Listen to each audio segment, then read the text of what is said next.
Hi, my name's Steve and welcome to the Seaside Allotment channel, and I'm harvesting field bean tops at the moment.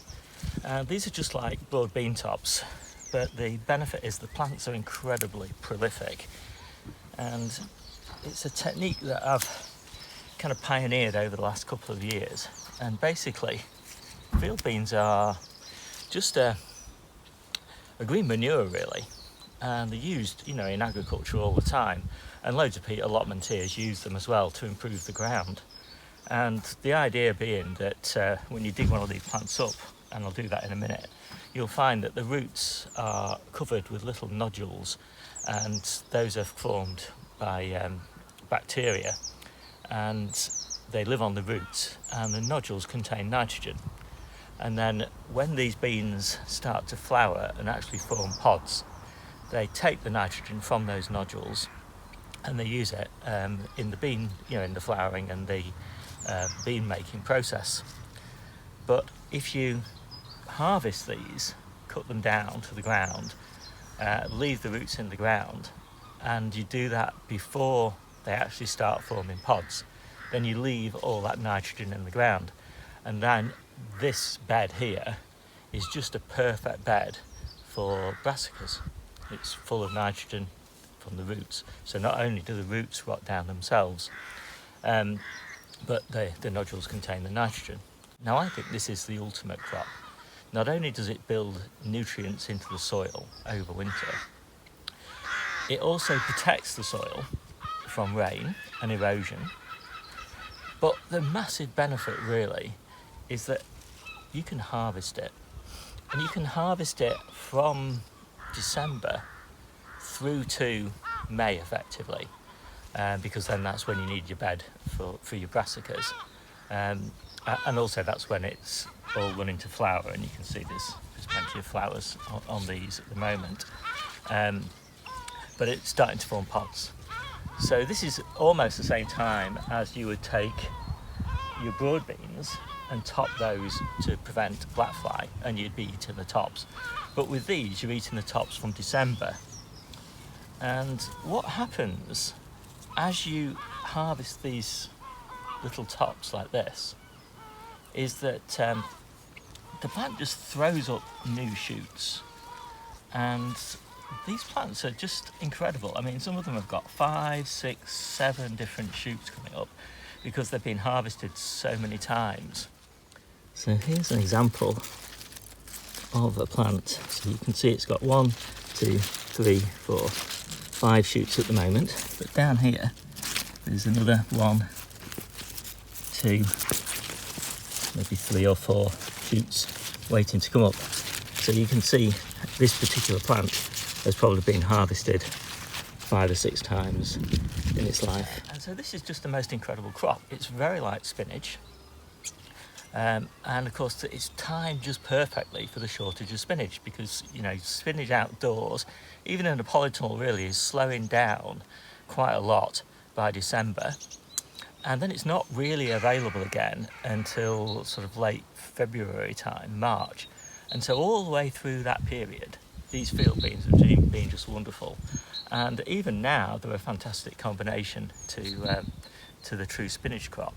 We use them a lot in smoothies and stir fries and soups and salads, and we've even got families whose kids just eat them just as a snack, just like that. So yeah, I think it's just the most wonderful crop, and of course it's so cheap. You could leave some plants of course and save the seeds, but we cut them all back and just buy new seeds because they're so cheap. And I'll put a link in the description to the seeds that I use, but they're just generic field beans, and in different countries they're called different things, but in this country, the UK, they're just called field beans. So I'll just show you today's harvest.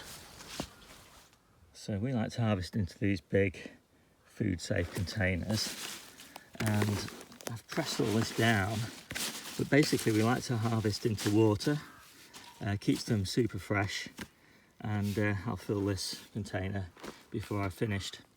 And when you think about the value of that by comparison with spinach, every day, every harvest day, once a week, we're probably taking, I don't know, it's hard to estimate exactly, but let's say an average of 20 litres or something like that. And I think probably 2 litres of spinach is about £2, so it's about £20 off this bed every single week, and that is quite a bargain for lovely organic veg. So there's just a few other things to bear in mind, is that it's important to keep on top of these plants because they do grow really fast, and so you only want to plant as many plants really as you can keep on top of harvesting, because really you want to be harvesting perhaps every other plant every week, and that keeps them really small. They don't get damaged by the wind, they don't get any diseases because basically you're picking all green growth off them all the time, and they just keep throwing, it stimulates them to keep on throwing up new shoots. So you just have to just keep on top of harvesting them. You really don't want the plants to get much above sort of 6 inches, something like that. Obviously at this time of year they're just, they're growing like crazy, so there's no way to keep on top of them, but it doesn't matter really because they're just putting on lots of compostable green growth. So the way that we finish this bed is that we get some shears, we just go over it, snipping off just below the surface. We leave the roots in the ground, of course, and then they rot down, release the nitrogen from the roots and the other nutrients from the roots, but also those little nitrogen nodules. And then we take the tops and we either chop those up and put them on this bed, which is going to be the squash bed, and then we mulch over this with spent mushroom compost, or we just compost them in the compost bin. And it depends, how much brown we've got, because obviously they're a rich source of green. So you need quite a lot of brown for this amount of green, quite a lot of space in your compost bin. But on the ground, mulched, they do pretty well as well. So one of the other things I like about harvesting these things all through the year is you do really kind of keep an eye on the soil and all of the weeds.